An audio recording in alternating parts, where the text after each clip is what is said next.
I want the agencies under HHS to earn that level of global trust.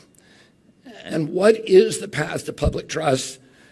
The path to trust is always through transparency. No one trusts a government built on lies, on secrets, on cover-ups, and propaganda.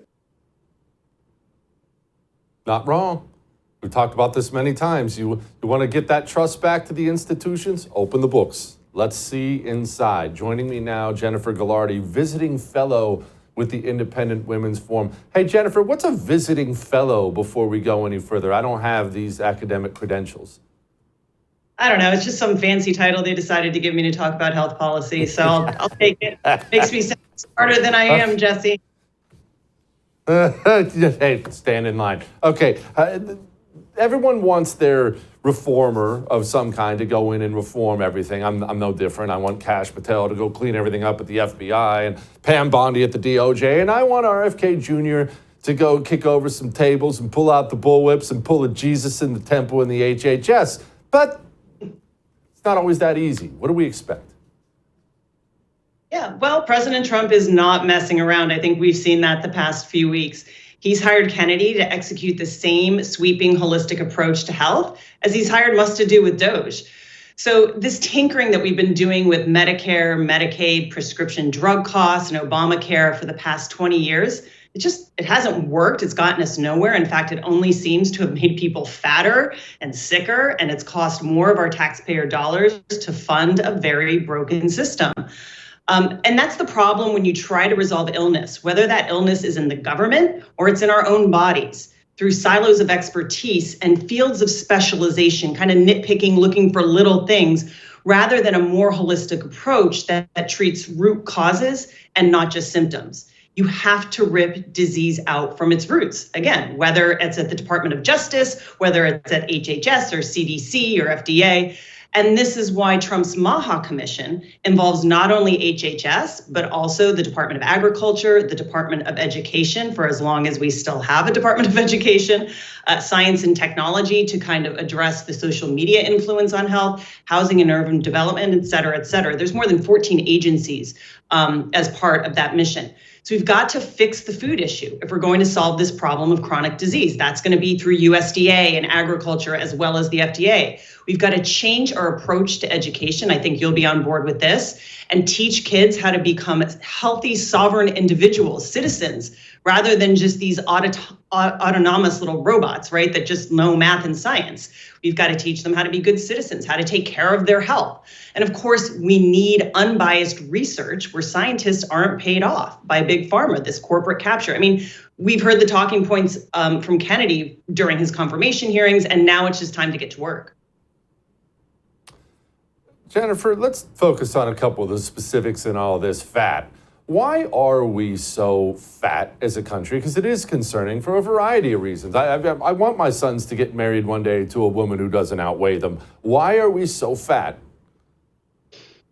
I think it's a combination of personal responsibility, which we've lost across the board in this country, right? Nobody wants to be responsible for their own health, for their own finances. We've gotten into this position of safety, right? Where the left uses this all the time, that it's more important to be safe than it is to have the freedom to make decisions. There's that Franklin quote, if you prioritize safety over liberty, you will have neither. And we saw that during COVID. So, we're prioritizing this kind of safety thing instead of giving people the ability to take care of their health. We expect government to come in at every turn and fix us and save us.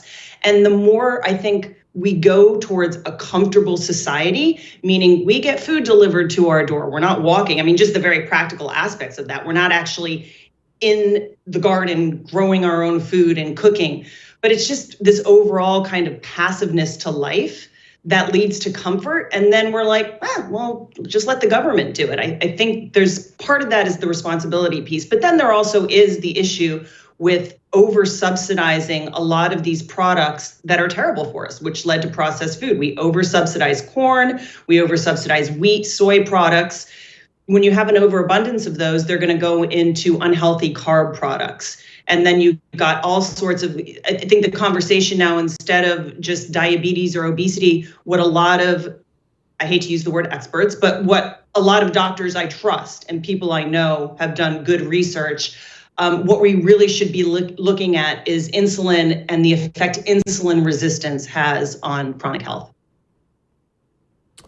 Jennifer, the stuff in the food that you just mentioned, all the garbage in the food, I can hear my wife ranting about it as we speak. She's probably watching this segment, cheering you on.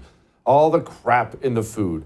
What do we want RFK to do about that? Because I'm also a small government guy. I'd rather there was no FDA, but we do have an FDA. What do we expect? What do we want out of him there? Yeah, I think we have to strike this balance between government not allowing these huge food conglomerates from utilizing toxic substances like the red dye. If they're proven to be toxic, right? There's a lot of debate about glyphosate and chemicals on our food, and some studies say no, they actually have no impact on health, but then those studies are often bought and paid for by people that make Roundup. But we have to find the balance between that and doing everything, again, in this name of safety. Kennedy can't do everything. I mean, one of the guidelines we can use is in Europe, they have certain things banned, like red dye 3. We can kind of look towards that. We're also the only country, I think, us in New Zealand, that allows pharma to run drug advertisements, right? So there's some of those things we can do. But at some point, people have to take responsibility for their health and say, no more. You know, I'm too fat, I'm too sick, I'm too unhealthy. And there are a million places, like I said, to go for good health information now. There's podcasts and magazines and blogs and all these people talking about a low carb diet. There's so many ways. We have to get the word out there. We have to educate people that this is available to them. I'm with you. I'm not about forcing anybody. And Kennedy said in his talk to HHS yesterday, he addressed HHS trying to find like this point of unity and coming in with a clean slate. He said, I don't want to come in and replace one paradigm with another by force. So we're really going to have to get the people behind this to say we've had enough, so that when government does make a change, they're not going to rebel against it. Because we see Trump doing that, right? Trump's just making all sorts of changes, and it's what the people ask for. So the people have to ask for health, and I think then Kennedy will have the support to go out and make these changes. Yeah, I think you're right. I can't let you go because you're a former Lib. I can't let you go without asking how your old former Lib friends are handling the old Trump presidency. Are they moving our way? Are they losing their minds? Are they just despondent? How are they doing? Jesse, they're not well. They're not well at all. And I'm trying, like, you can't get through to people. I don't know. No. I think it's just a different way of seeing the world. I said this to my mother in a conversation last night. I just see the world differently now. I'm much happier. I don't have this lens of always looking for everything to go wrong. And, you know, I've been listening to some, like, I try to stay out of a lot of pop culture, but like, I guess Kamala gave a speech to actors on Broadway. And it's just so, about filling the void and the vacuum. I'm like, we're so done. Why are you still talking? Nobody cares. And then this Democrat rep who brought in a picture of Musk and called it I hate even saying this, but like a dick pic. And like they're trying to use inappropriate humor that people found so endearing with Trump, but missing the humor part. And then it just ends up weird. And they keep thinking they have a messaging problem.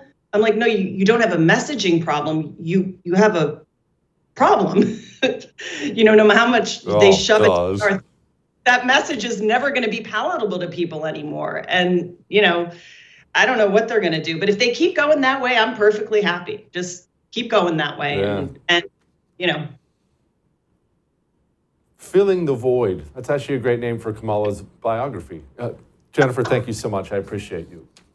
I would thank you for coming to my YouTube channel, but I know how brilliant it is, and I know you love it here. So subscribe and watch. We're going to start really ramping things up and putting some funny stuff, some interesting stuff out there, some collaborations. Either way, my YouTube channel is officially the place to be. So stick around.